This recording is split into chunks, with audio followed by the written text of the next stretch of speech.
In 2 Timothy 2 and 3. 2 Timothy 2 and 3. Look at what the Bible says there. It says, thou therefore,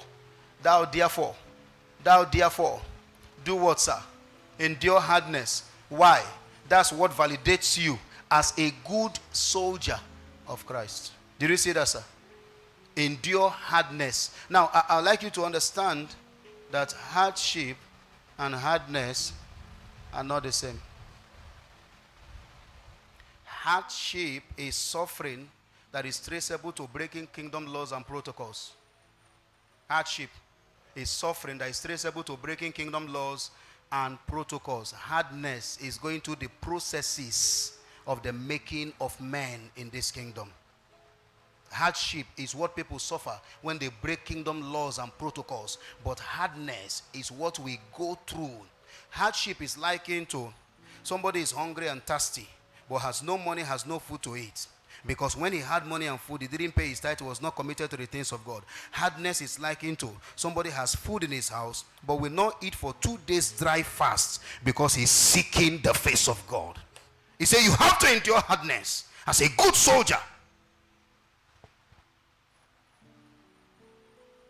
As a good soldier, you have to endure hardness. If God doesn't test you, how will he trust you? He puts you through some tests so he can trust you.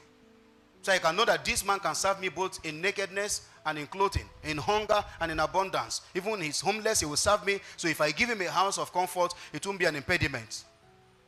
If God has not proven that you can serve him in hardness, he can't raise you to certain levels in this. There are levels of blessing you will never taste in this kingdom until heaven approves you as a man who can serve God in hardness.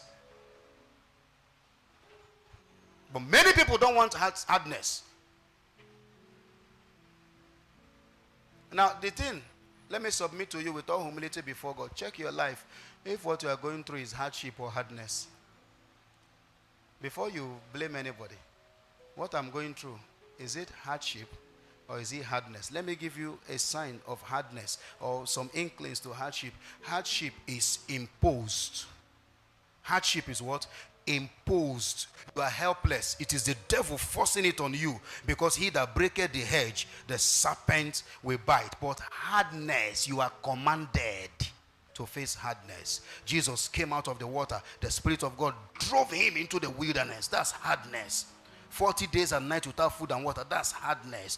But what the people of Israel suffered in the wilderness, where there was no bread and water to eat, was hardship. Why? Because they had broken many laws. Years had gone by. They were living anyhow they wanted. And then one day when the repercussions came, hardship began. People don't just fall overnight in this kingdom. Sickness, attack, whatever the enemy brings, it doesn't just happen overnight. Satan monitors you. When Satan notices a man has a pattern of breaking spiritual protocols, he monitors you till the day he has opportunity to strike you. Those who don't know how long you have been breaking spiritual protocols will come out one morning and say, how can this man be suffering this thing? Because you were putting up a facade. They didn't see behind that there are so many laws you broke. Before the enemy successfully strikes any believer, he has a leverage, he has an authority, he has a standpoint. There is something that gives him audacity, because God said to Satan, go and attack Job. Satan said to Job, to God, have you not built an hedge around him?